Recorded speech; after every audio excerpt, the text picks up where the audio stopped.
Back at it again, back at it again. Candace Nicole. What up, Joe? How you doing? I'm good. How are you? I could be a little better. I'm a little bit under the weather, but Yeah. we don't want to leave the people wanting Right. of our presence. So they're gonna have to bear with me today. Hopefully, you know, it won't be too apparent. Yeah. I got a little bit of the sniffles. Yeah. But here we go again. we're back at this again, man. What is this? Episode 14?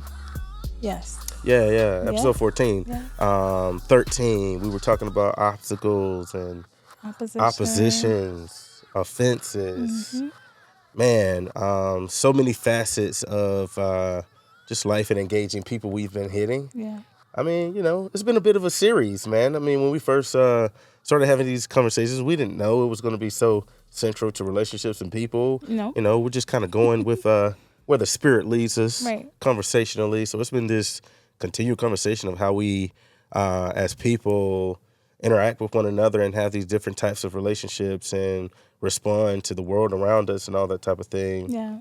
And, in that same spirit, I was thinking about, in engaging the world and going through day to day, living life, especially trying to live a life of purpose and a meaningful life. Mm-hmm. It's navigating the day to day, Mm-hmm. that's the challenge. Mm-hmm. And, we had just talked about like obstacles and oppositions and offenses, which are typically things that are external to you Yeah. that affect you, right? That, Mm-hmm. you come into contact with that you would prefer not to, Right. right? Yeah. But I started thinking about, really what life is all about. And a scripture came to mind in the book of Mark. I think it's the 7th chapter. There's a scripture that says that it's not what is outside of a man that will defile him, but it's that which comes from within him, Mm-hmm. outward, Yeah. that will defile him, Mm-hmm. right? Mm-hmm. And I started thinking about, man, when we have experiences and things in life that make us angry or just throw us into something or just like throw us into a place, Mm-hmm. it's so easy to put our focus on how an external thing is affecting us. Right. Right. Mm-hmm. But that's the part of life that we can't control. We don't know what's going to come our way. Mm-hmm. But the bigger part is understanding ourselves and what's on the inside of us, because that determines how we will react and respond to what comes our way. Right. Like there's another scripture, it's in the book of James. I think it's the 1st chapter, like the 15th verse or something. It was basically saying, let no man say, that they're tempted of God. So when you're going through things, let no man say he's tempted of God, Yeah. right? Because God doesn't tempt any man. But Right. it said it's once the strong desires and inner workings on the inside of you conceive with the external happenings of the world, Mm-hmm. that's when the opportunity to miss the mark, to miss the spiritual mark, the missional mark, the purpose-centric mark, right? Mm-hmm. The mark of your vision and your purpose and what God would want from you. Mm-hmm. Well, that's when that occurs. Yeah. That's AKA sin. Right. Yeah. Missing the mark, right? Right. Yeah.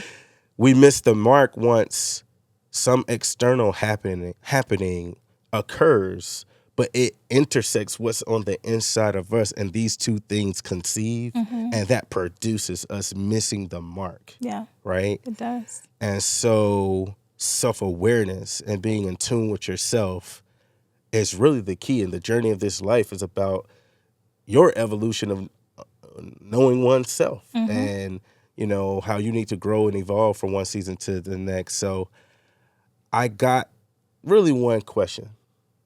When did you figure it out? When did you figure out that you're the problem?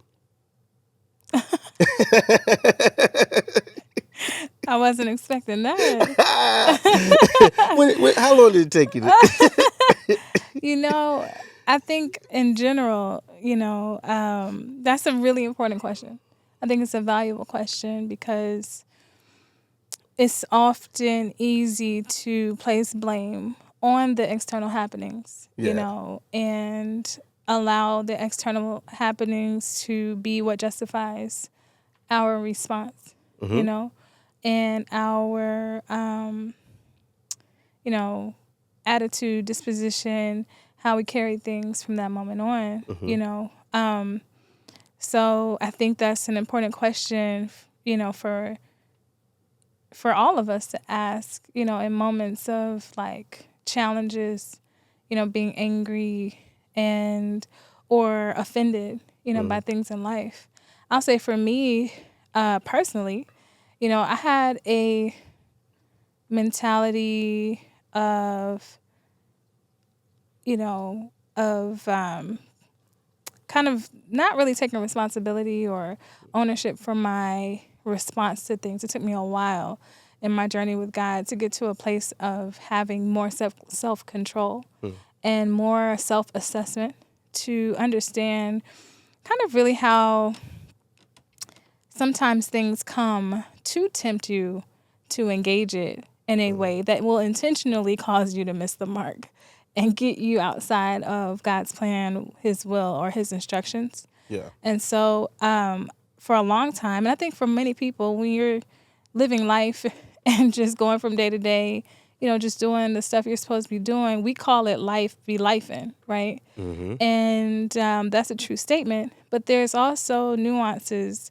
of life that that lives and happens that when we evolve or grow or mature, there are responsibilities that we can learn that we have in how we respond to what life brings us. Yeah, I mean that's the part you can control, right? I mean, no Yeah. one knows what's going to happen from one moment to the next, Yeah. but as, you grow in your life, how you respond to it, you would imagine should evolve, right? Yeah. I mean, I think that's one of the things that even relationships, help you to grow in because the random happenings you might respond in one moment, and it's not guaranteed you're going to have the same exact experience and happening again later. So you can be like, oh, look how I changed. Yeah. Yeah. I experienced Yeah. this X many years ago and I responded that way, but now it's happening again. And here I am, And some of us do have these happenings in life that seems like, it's Groundhog Day or we keep circling around this same particular thing. And I think life does,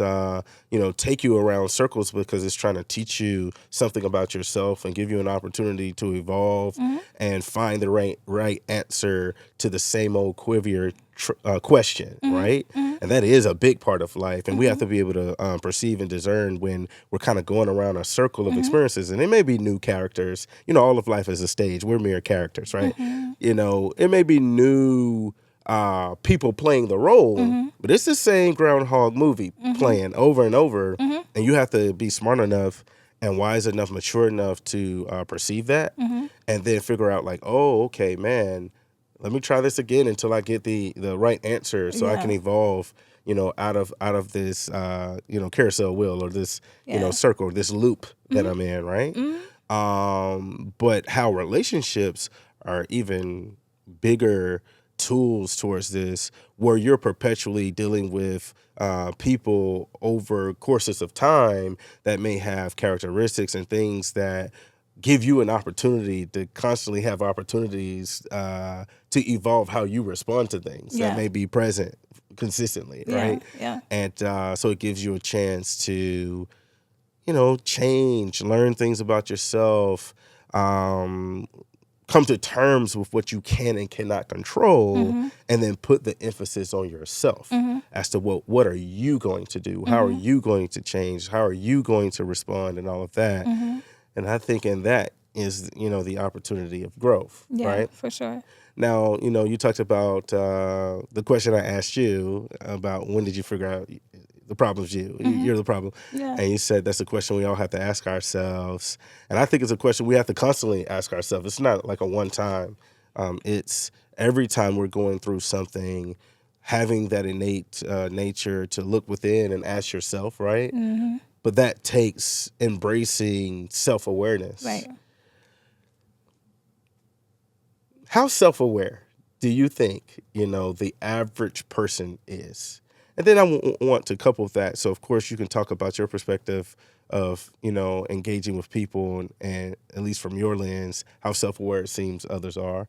But then I want to hear even from yourself, like, how long do you think it took you to become more self-aware? Yeah. So, this is sparking a lot of thoughts for me because I'll start with for myself Oh, because, okay. yeah. So for me, I feel like it took me 30 years, 30 plus years to become self aware. I think it's easy. And we've talked about this before, but, when you grow up and there's certain things that you experience culturally that, are habits that you might have or that your family has or even regionally, traditions. Think about any major city or area in this nation. There's a common culture that whether it surrounds sports or whether it surrounds like religion. Let's take the Bible Belt. Anything below like Virginia and down, it's commonly known that it's a more religious, more faith-based community in that part of the United States, right? You can go to different parts of the world and different areas are associated with certain cultures, right? So I think that self-awareness can be difficult when you haven't had exposure to cultures outside of your own. Yeah, yeah, You yeah. know? I want you to keep going, and I don't want to be long with this, Yeah, but no good, no problem. since you use a regional thing, well, I'm from Atlanta. Yeah. It took me leaving Atlanta to realize, like, oh, the rest of the world isn't like this, or Yeah. everybody don't respond to this that same way, right? Right. And actually, what reinforced it is after being gone for 15 years and returning to Atlanta, I was like, oh, it makes so much sense. I'm so Atlanta. Like, they didn't know what to do with that when I was there, Right. But continue. Yes. No, that's exactly the point, right? Yeah. So I think self-awareness has levels to it because we can have a level of self-awareness in context to our community, in context to our family, in context to culture. And that could just be knowing ourselves, our preferences, what we like, what we want, who we are, what we prefer, what we don't like, all the, typical things. But then I think as you grow and evolve and have the opportunities to be exposed to people and environments outside of the culture that you may be most familiar with, it creates, we kind of talked about this like iron sharpening iron in a couple episodes before. The rub that may make you reevaluate things or see things from a different perspective or lens and all that. So for me, I can see the evolution of over time through different stages of life and experiences of me becoming more and more self-aware. And that just came from exposure and kind of just living life a little bit. I think the deepest level, though, of self-awareness came through my relationship with God. I think when you have a prayer life, and when you do work, we talked about doing self-work in some of our other episodes and like that self-reflection and growth and things like that. Therapy for me has been a really great avenue of becoming deeply self-aware, and honest with myself about who I am and, my life experiences and all those types of things. So it's been a journey. And I honestly think, and this, I don't know how other people would feel, leave a comment. I want to know what other people think. But I honestly think we might be living in the most self-aware time. Yeah, now. I think, and especially across, certain communities and things like that, like the conversation around doing deep introspective work and healing and therapy and all the different stuff is very heightened now. So I think it's much more of a pronounced conversation, and that creates opportunities for people to kind of join that journey because it's being discussed so much, and it's permeated the conversations in general, like self-awareness, and then that translated into emotional intelligence and how how you are impacts other people and all the different type of stuff. So I do think this is a very heightened time of at least that conversation. But then I also think this is additionally a heightened time of echo chambers to where people Yeah. find their siloed space and they are very drawn to people who are homogenous to them, although there's this conversation about self-awareness and then emotional intelligence. And I think that's often informed by the fact that we have blind sights. Yeah. That's true. So, I want to talk about blind sights, right? Because there's two sides of it. It's we just all have them, and we don't know we have them until something comes to rub against it, right? Yes. And shed light on it. And Right. some of the experiences that we dislike the most, they may have served us in some type of way because it shined a light on a blind sight that you had, and you didn't even realize you had it, Absolutely. right? Yeah. But then there's this point in which you can start having these experiences that are trying to challenge and shed light on blind sights to where they become a little less blind, but then we choose to reinforce them. And that's where the echo chambers come. And that's where the siloed way of functioning and operating comes into play. And then we begin to take something and systematize it even more, right? So I'll say this, and I was considering personalizing it with a little anecdotal story. I can agree, coming from where I came from a family perspective, growing up here in Atlanta, all those type of things, and how that shaped me, my personality and all that type of stuff. I came to realize that, there's some blind sights that I had without realizing it in some ways. So moving to other places, getting in certain levels of relationship with you, marriage, all that type of stuff, has shed light on so many things. So I'll tell a little anecdotal story. There was kind of like a loop of some experiences that I was having, and across a number of different domains, right?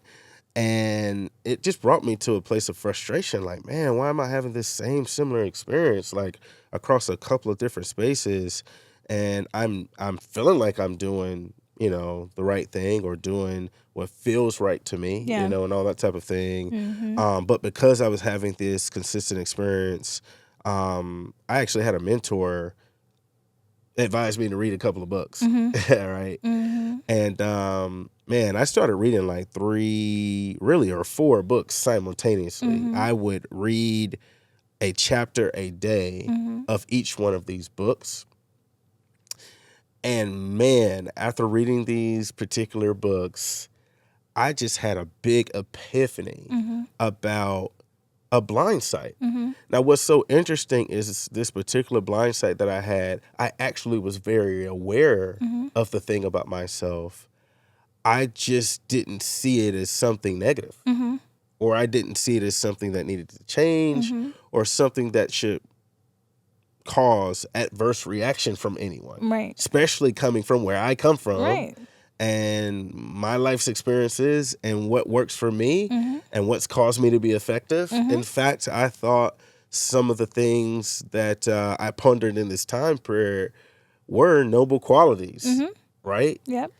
And by reading these books that were recommended to me, I had a huge epiphany, like, oh, wow, there are people who come from a total different school of thought that this thing that I think is noble, they react and respond to this totally differently. Right. Yeah. And although I may not ascribe to those people's train of thought, I need to get more inside of their train of thought and their feelings and their sentiment about Yeah. this and have emotional intelligence from their perspective so that I can take even what I might have thought as a strength and better navigate it in the Right. world, Yes. right? Yeah.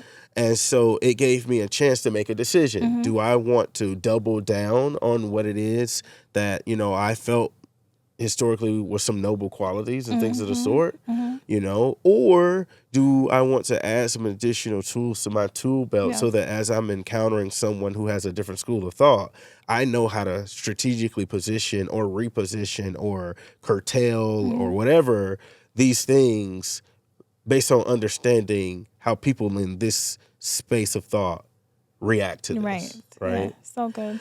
And I want to talk about also in that the difference between being self-aware versus being self-conscious. Right.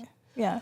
I'm not saying I became self-conscious Right. to where like, oh man, I read these books, so now I'm like, oh, I got this problem, and Right. oh, it's gonna make everybody, respond adversely, and now I'm self-conscious, and I'm walking around, concerned about who's gonna, react adversely to the thing. Right. It's like, no, I'm more self-aware. Like, Mm-hmm. oh, this comes along with who I am, Mm-hmm. but there are a people type over here Mm-hmm. that rubs them wrong, Mm-hmm. even if this would be considered a noble quality for their makeup. Right. This rubs them wrong. It's going to make them adversely respond. Right. And then I had to once again make a decision. Was I going to say, tough luck, Mm-hmm. tough break for them? Yeah. Or was I going to say, oh, okay, let me add some layers to Mm-hmm. how I move and how I operate so I can best position myself and be best received and Mm-hmm. navigate with these people types and personality types Mm-hmm. for the greater good and the Right. long game, Mm-hmm. right? Mm-hmm. And it wasn't until I had those experiences and the consistency of the experiences that it gave me a second to take a step back and say, Mm-hmm. hold on, let me get some new information. Let me, get some new perspective and let me do some introspection and become more self-aware, Yeah. right? Yeah. That experience even more dovetail with what I said before. To like, on top of that, I'm so Atlanta. You know what I mean? Yeah. So Yeah. the spaces and places that I was in, I said, oh man, I should have. How would they, you know, be able to deal Right. with someone, Yeah. from where I'm from, our Right. set of principles, the things we stand on, the things we exude from the inside out is very different than someone from Nebraska, somebody from Idaho, someone from even Virginia, right? Yeah, it's true. And it made me even more self-aware, like, okay, yeah.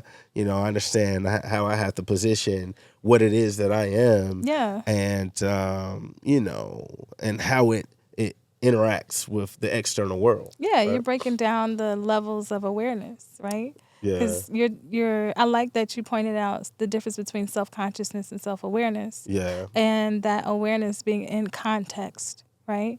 So you have levels of awareness. And I also think it's important that you talked about the fact that there's a mentor.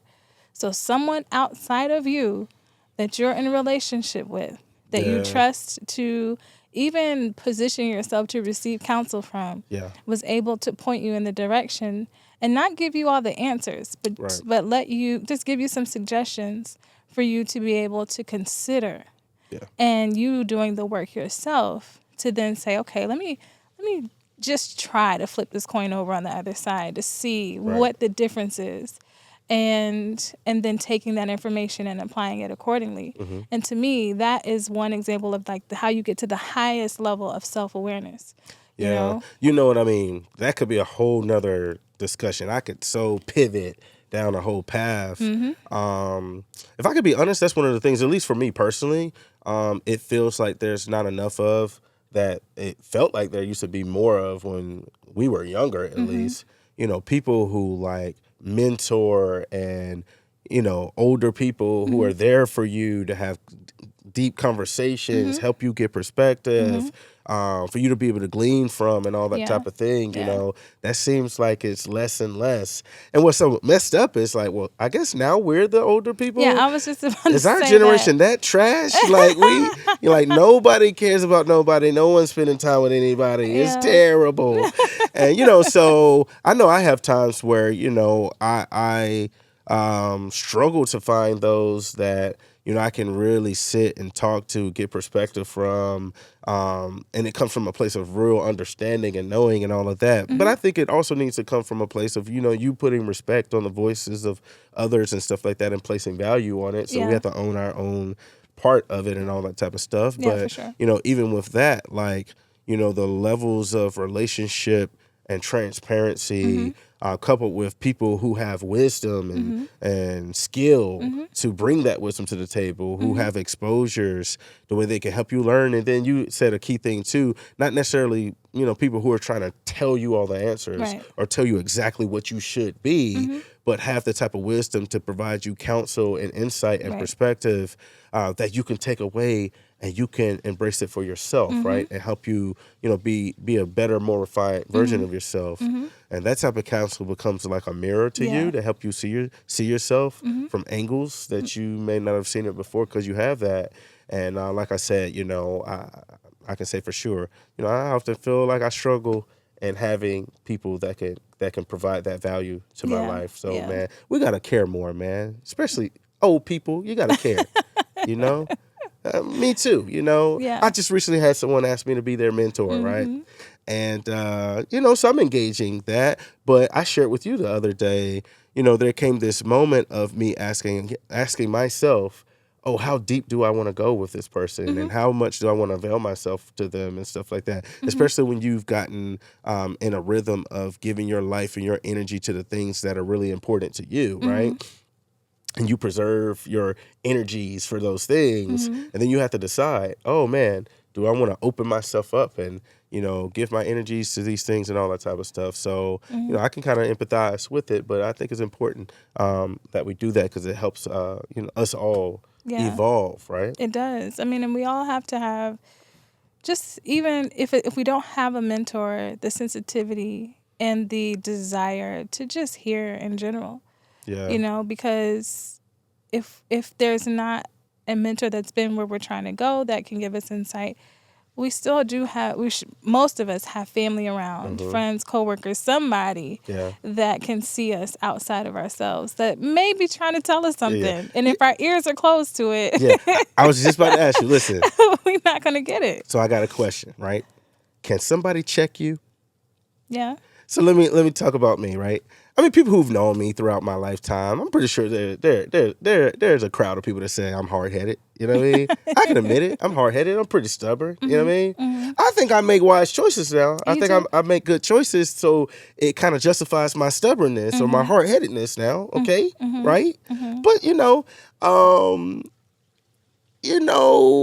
let me say this with this too, and then I'm gonna throw the question back to you. The question was, can someone check you, right? I am the type of person that I'm always seeking God and what his will is, his desire is, his truth is, and stuff like that. So I think, and I'm speaking for others, somebody would have to get in those comments or DM me or something, tell me I'm wrong. But I think those that really get to know me, my stubbornness is rooted in deep conviction. It's like, oh man, I've picked up on this truth, or I believe I sense this thing on the inside of me that's true, or the direction I need to go, or what God has for me, or whatever the case may be. And I get very locked in on things, and it's very hard for people to just get me off of what it is I'm locked in on, right? Right? But I would say, aside from that, people may not even be surprised that I very much can be checked, as long as that checking is rooted in truth. Like someone's telling something that's true. And even if people say something to me and they don't think I'm listening, oh, I'm listening. I'm listening for truth. So when I walk away, if it's some truth inside what a person said to me, oh yeah, that registers with me to where I'm like, oh yeah, and I start doing my own adjustments and all that type of thing, right? But hey man, get into the DMs. If you know me and you got an opinion or perspective, man, come on. I'm at least better, right? Older version of Joe is a little better, right? Come on, man. Give me some, come on. So what you think? Yeah. Can someone check you? Yeah. I would, my answer to that is yes, someone can check me. Yeah. However, I'll have to be honest, like, be nice though. It gotta be in the package you want to gotta receive be it nice, if you're trying to man. go off on me, I'm not built to like receive that well. It's gonna take some time for me to like get over being mad and offended about the way something's delivered to me, Yeah. to then process and hear the words and then ask myself, is there truth in this? Yeah. Oh, okay. Yeah, I hear the truth in that. Okay, I need to make an adjustment. But it takes me a little longer. I'm not going to lie. Like, Yeah. I can be checked, but it might take me a while depending on the delivery. Yeah. You like it a little candy coated. I wouldn't even necessarily say candy coated. I wouldn't necessarily say candy coated. Velvet, well, velvet package.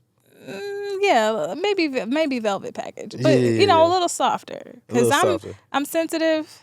Yeah. I don't like to be yelled at. I don't like to Yeah. be, you can't be forceful with me. I don't like that. Yeah. I'm stubborn in the way that I will not hear you. Yeah. Listen, let me testify to this. Candace is historically she's actually evolved, but when we first met, Candace is the most sensitive person I have ever been in a long-term relationship with. And so I was baptized into what she's saying, Yeah. that if you do not package this in a way that she can receive, oh man, and most people might not even believe it. So this kid is so sweet. She's so, man, if you do not package truth in the right package, it will not be received, right? Yeah. Now for me, I'm biased to me, but I don't even have to, truth doesn't even have to necessarily be packaged in a certain package for me. Yeah. If it's true, if it's like true and I can hear the truth, oh yeah, you know what I mean? Now there are some circumstances, and I think some of this is the Atlantean in me, right? And the Hinton in me too, I mean, put some respect on it now. You feel what I'm saying? Like, so what I mean is, like, I think one of the things that can distract me is if a person is being highly disrespectful while they do a thing. Yeah. But unless it's like an egregious level of being disrespectful of something, Yeah. I don't even require people to, put a whole bunch of soft velvet cushion or candy coatedness around truth for me. And I think one of the things that people who may receive strong truth from me, because tend to be a conveyor of strong truth, they don't realize the reason why I may be quicker than average to give it is because I'm apt to receive it.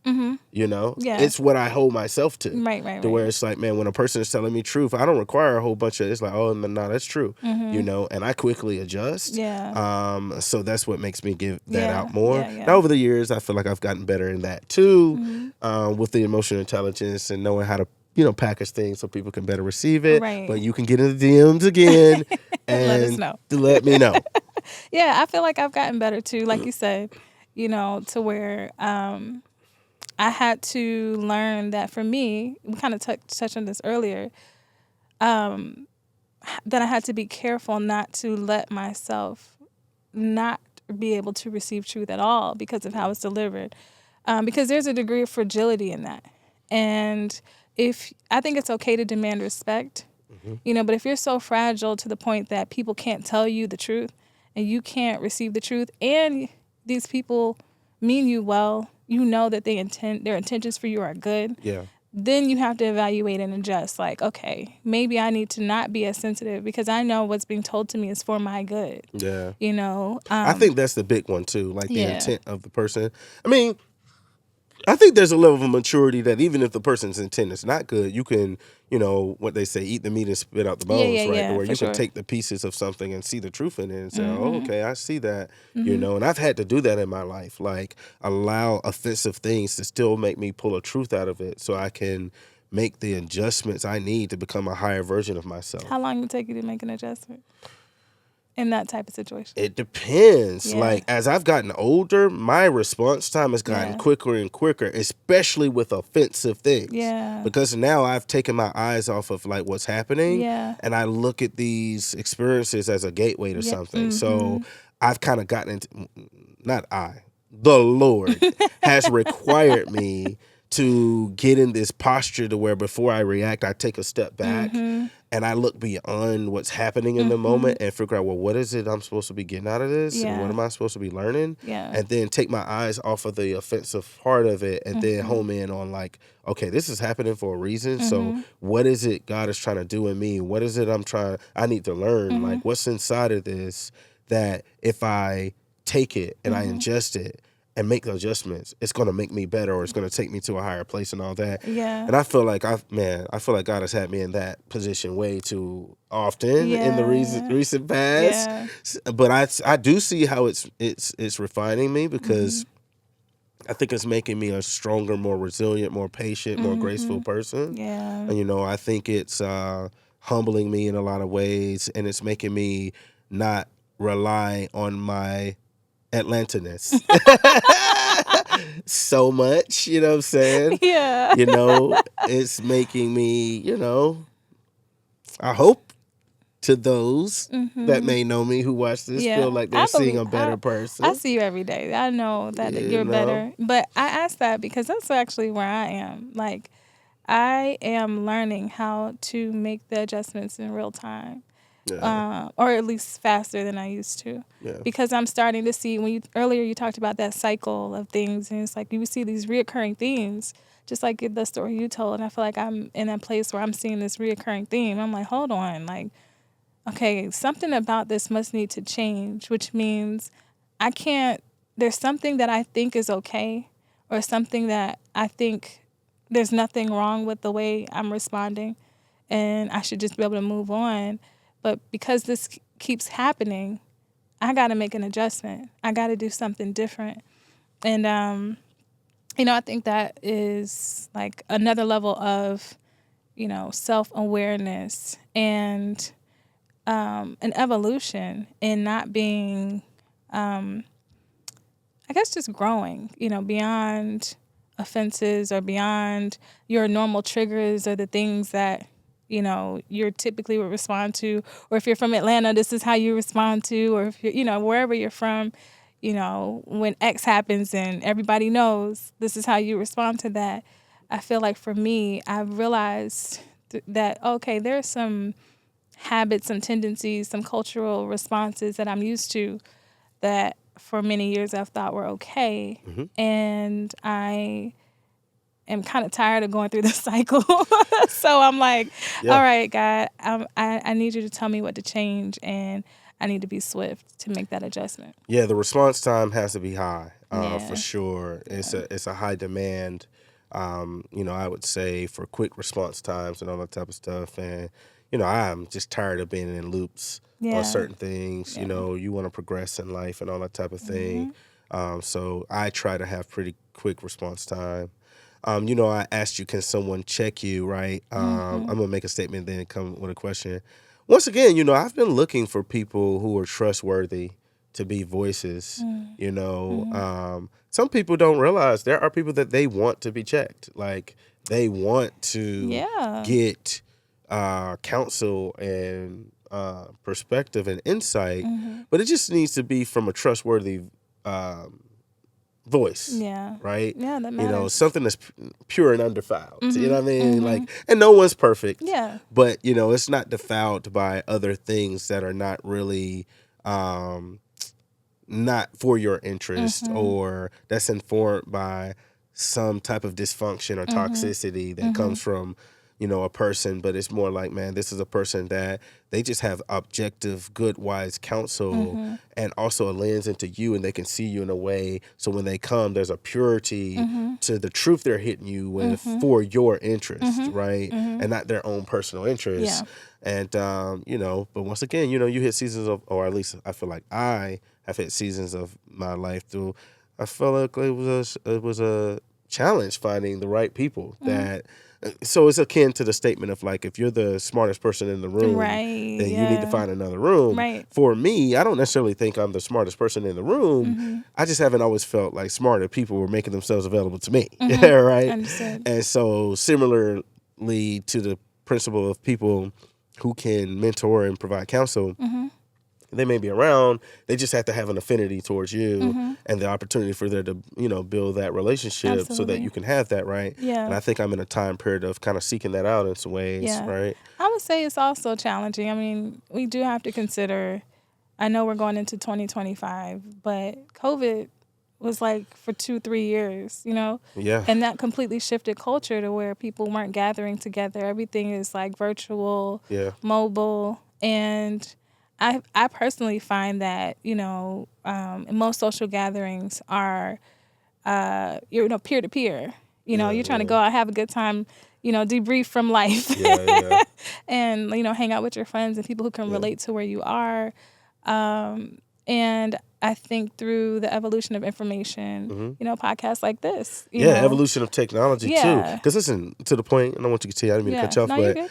I think I think COVID made people more selfish. And let me explain what I mean. You get into this mode of like taking care of you and yours, right? Yeah. And kind of being inward. And then, like you said, the evolution of information and technology and how we receive information made people more like, oh, I can go glean from wherever I need to Right. for my own interest. But it's really a one-way relationship. Yes. Right? Yes. So you talk about this. We're doing this podcast. We don't always know who watched Right. this. We don't, unless a person messages us or Right. DMs us or put a comment, it wasn't a back and forth exchange and Right. stuff like that. And we want that, right? Yes, We for welcome that. But just the yes. reality of this is there may be far more people who watch this and glean something from it. And we only hope that they do. Yes. But we won't know exactly what. So Right. they'll take from this, apply it how they want to, and keep it pushing Right. for Be their like, thank own you, Lord. interest, right? Move on. Right? And while there are some positives to that, as far as the world opening up the mediums in which we receive information and how information can be provided to a person from two different sides of a country or two different sides of the world, that's great. But it did cut off that value add we get from being up close and personal with Yeah. someone who can see us and how we're functioning and how we're moving in the world and say, hey, tap you on the shoulder and say, hey, I Yeah. think you need to make this adjustment in here, or just all out, stop that, okay? Just stop, Yes. right. We Yeah, need that's true. we need people to be able to do that, and we need to have the maturity and the tolerance for people to tell us, man, stop. No, for Like sure. you're doing too much. Yes, You know what I mean? yes, yeah, we Right? do. You We gotta definitely stop that. do. You gotta relax. Right? And I think it's to our detriment to not really have those type of voices and stuff like that. I was going to ask you, when's the last time someone checked you that you can remember and it like really had an impact? I was going to talk about mine. Yeah. There's a particular man that's known in the faith that I happen to build a relationship with as a very young teenager. And in fact, almost every time I have an encounter with him, he's in checking form. And I'd be like,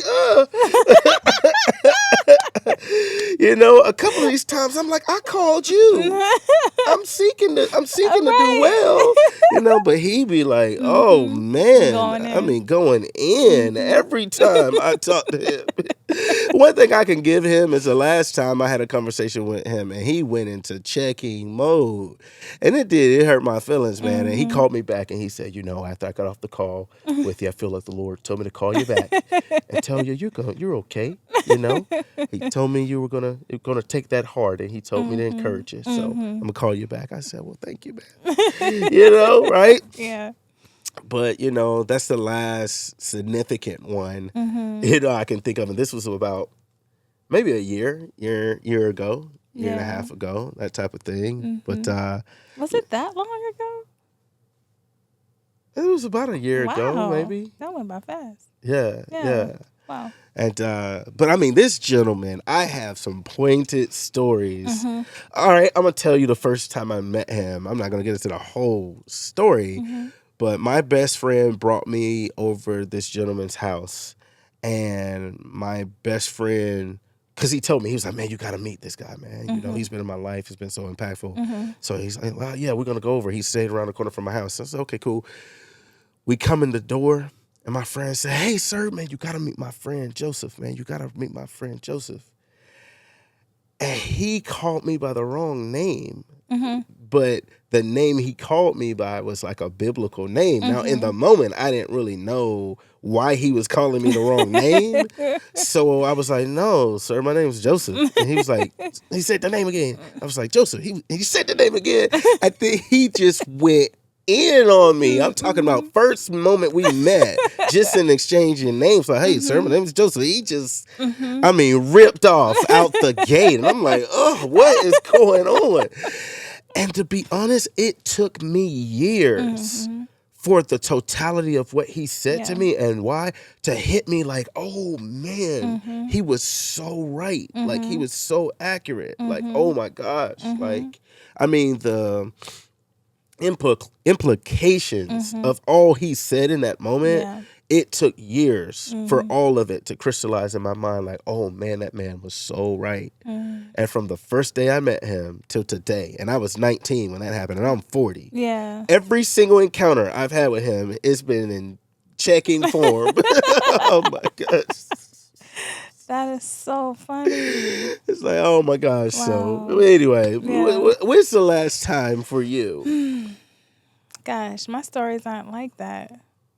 And it's so interesting because it naturally makes me think of the person you're talking about. This same When I gentleman met with you him, was so he precious was daughter of so Zion. gentle with I was me. like, man, if you don't get on her head like you on mine, man, you know. He was so gentle with me. He was so gentle. So gentle with me. Yeah, And precious daughter. and most people are, to be honest. Yeah, Like I most hate people it. are.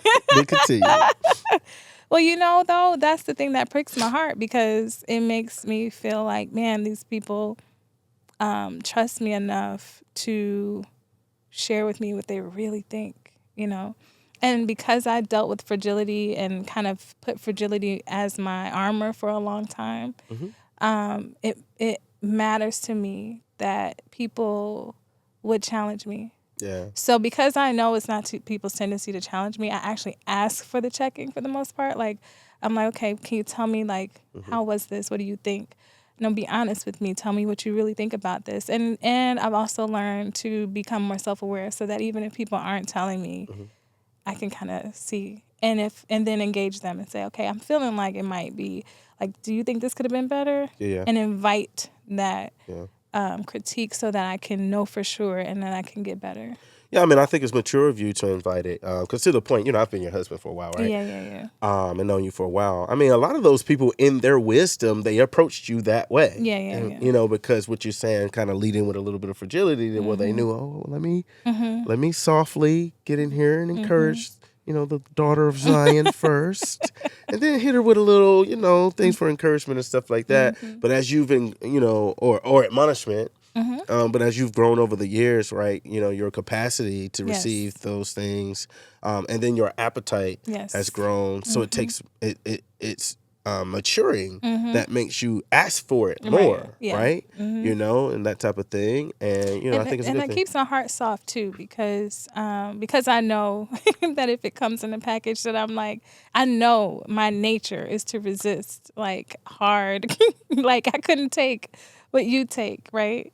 And I actually was listening to a couple podcasts in the past few weeks, and I feel like that was a common theme with women. They were talking about relationships and talking about like getting feedback, and then like, okay, tell me what you need, but like, be nice though, And I feel like it's a common thing amongst women.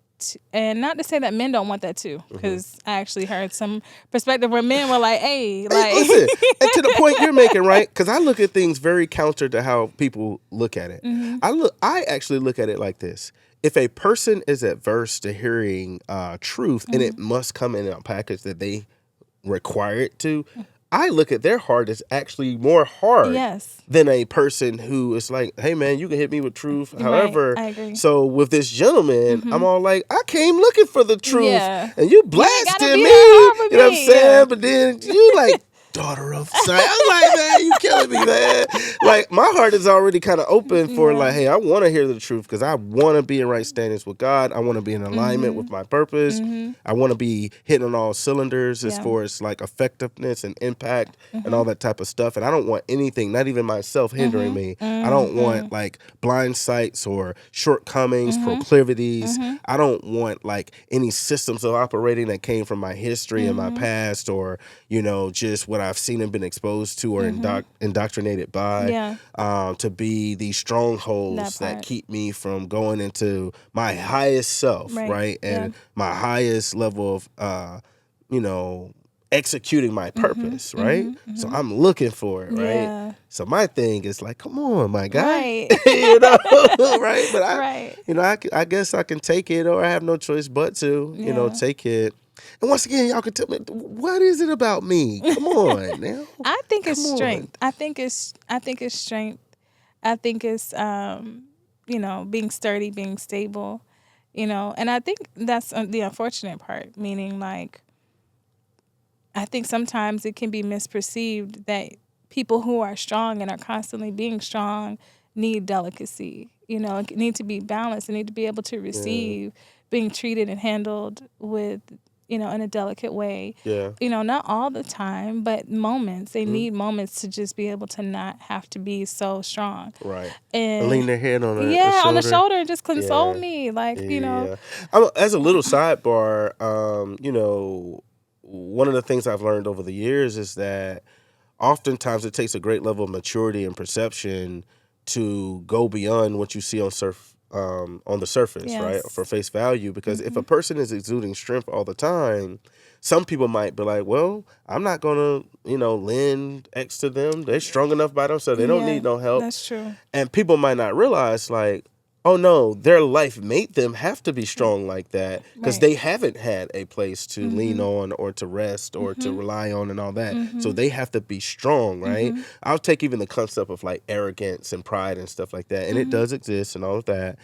But there could be a person that exudes like a high level of confidence and self-confidence. And so a person might say, I'm not going to give that person any more confidence. Their head doesn't need to get any bigger, right? But what people may not know about that person is, let's say they had to defy all type of odds and they didn't have anybody to be there for them and they had a lot of life circumstances that could have beat them down and tore them down, and the only thing that made them survive was believing in themselves and like, saying that they could make it and seeing something within themselves that was greater than their circumstance. So they encouraged themselves like David did, right? And say, man, I'm going to make it, and I'm going to this place, or I'm headed here no matter what everything looks like, right? And every time they go into a new environment and no one else encourages them, it reinforces them having to encourage themselves, right? And so it takes a person to get beyond themselves, being triggered, because it's typically actually something in you that's triggered by this person's confidence, right? It takes a person who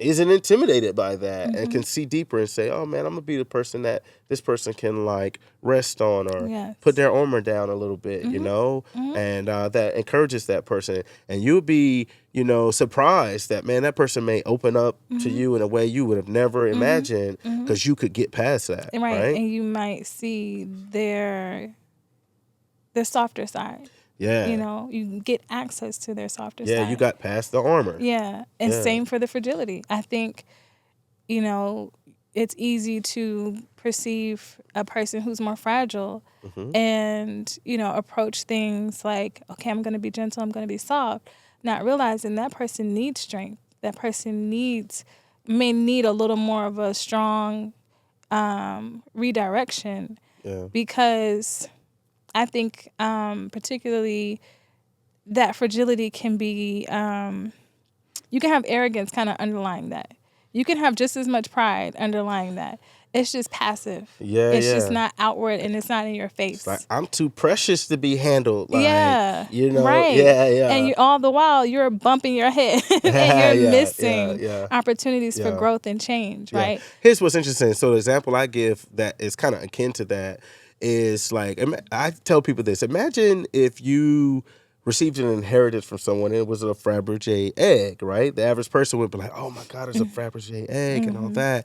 And they feel like you're so blessed for it. But they don't know all the maintenance that comes with something so fragile. I have to put it in a glass case. I got to put guards around this. I got to keep it clean. And even if I grab it, I got to put gloves on and be so delicate with that thing. There are challenges that comes along with systematizing fragility, right? For sure. And sometimes people don't acknowledge it because the Fabergé egg is so beautiful. It's so precious. You understand what I'm saying, right? I completely understand. And, it might take a person, but like, man, give me that egg, man. Right. You know what I mean? That's right. To make some adjustments and all that type of stuff, because if not, it's just reinforcing what already had been the case. That's that right. type of thing. And you can remain at a lower level, like you talked about your higher self. You can remain at a lower level when you don't allow yourself to be challenged, to change and grow. Yeah, be touched on. Yeah, I have a really a good friend of mine that I remember was so fragile that way, and every circumstance was a constant offense.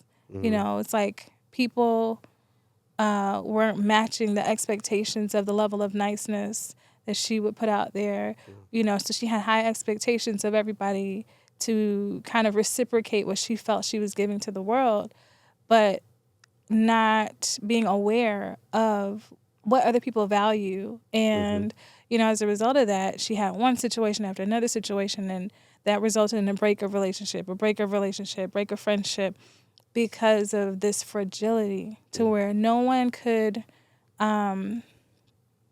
challenge her to grow, to be different, to think of things different, consider something different. And she prioritized her intent to do good, that she wouldn't even allow herself to see that other people wouldn't reciprocate, and she should have been able to discern that out the gate. Like, don't give them this value because you're not going to get it back, And I think that was my first up close and personal insight to what it's like to deal with a person whose armor is fragility.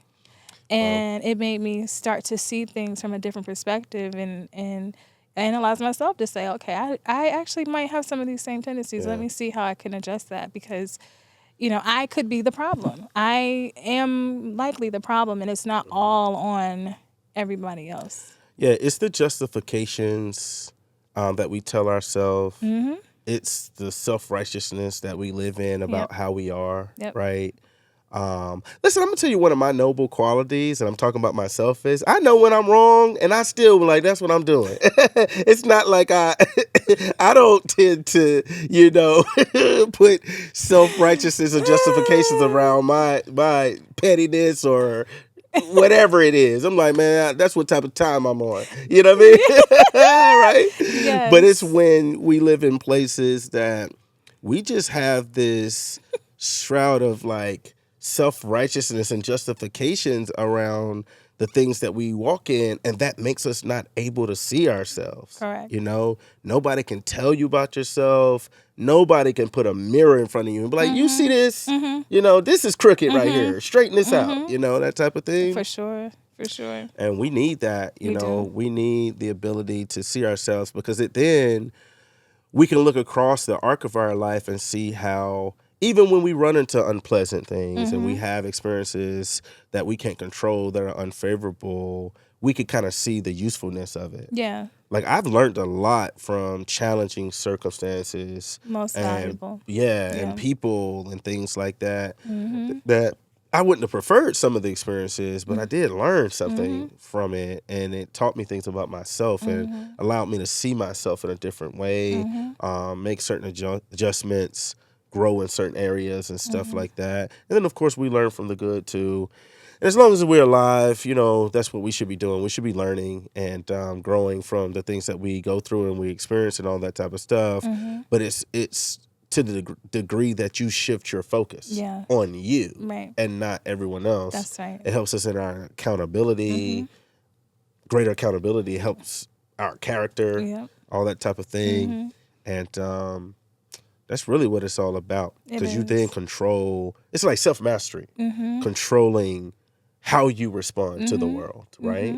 And what the world can get out of you, Yeah. And then I love that you emphasize the character, because it's like the posture you do that from that matters too, because there is a way to be defensive and angry and arrogant in your, this is what the world ain't gonna get from me. This is what we not gonna do, right? But then there's also a way to master and control yourself, to understand the implications of how you respond and making a decision, an informed decision to say, okay, I see if I respond this way, how it's gonna affect myself and those connected to me. So I'm going to master my emotions, control myself, and I'm going to make a choice that's going to be to the greater good. Listen, the power of going through things you elsewise would not is this. I've had seasons of my life where God told me to change my mind about thinking I was beyond going through certain things. I'm too good to, no, I will not accept that. I know. Right? Yes. And it's once I said to myself, no, I changed my mind to where I'm not too good to be going through X, or it's not beyond me Yeah. to have to go through this and humble myself to different things. Mhm. Man, it transformed me in a lot of ways. Yeah. You know, it refined my character and my integrity in ways, but it also strengthened me too. I was just about to ask you Because that. Yeah. a lot of the stuff that we say, I will not, there's some fear in there, Mhm. you know, Mhm. and that's what's causing us to react in different ways like that. Mhm. But once you just humble yourself to different things, you know, some of the sting, Yeah. you know, subsides, It right? It does. doesn't sting as much, Mhm. you know, and it shows you what you can kind of take and Mhm. what you can deal with and stuff Mhm. like that, and maintain your character and Mhm. maintain your integrity, Yeah. and then even trust God more Yes. and lean not on your own strengths and your own understandings, Right. but lean on Him. Yeah. And then even that refines and in some cases redefines what it means to be self-aware, Mhm. because your awareness of self becomes an awareness of Him Yeah. and who He's called you to be Mhm. through Him, Right. right? That's And it's right. through those experiences that Mhm.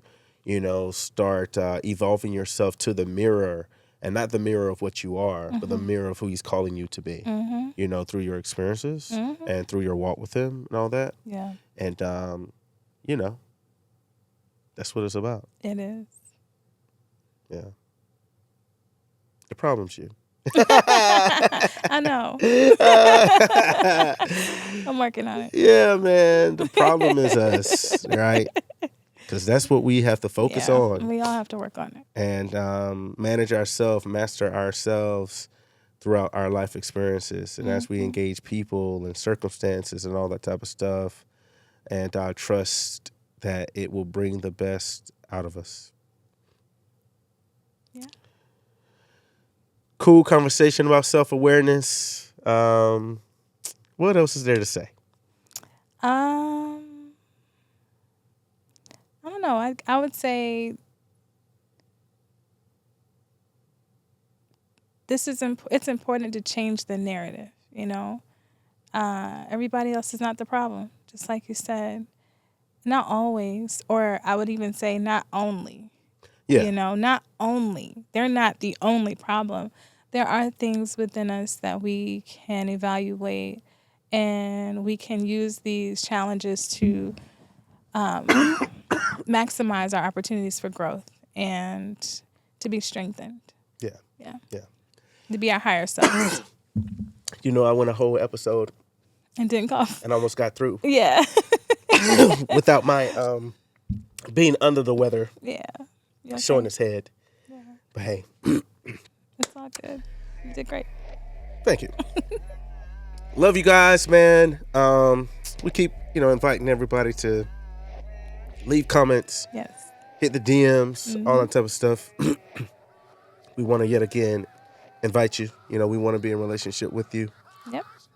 Then also, you know, we're inviting just the relationships that's going to help refine us and make us better. Mm-hmm. You know, Yeah. accountability, Mm-hmm. you know, make us more self-aware, Yeah. all the stuff, man. So Yeah. we're looking forward to what's to come. All right. Till next time, Joe signing off. I'm Candace. This is Para Podcast. We will see you all next time. Bye, fam. Peace.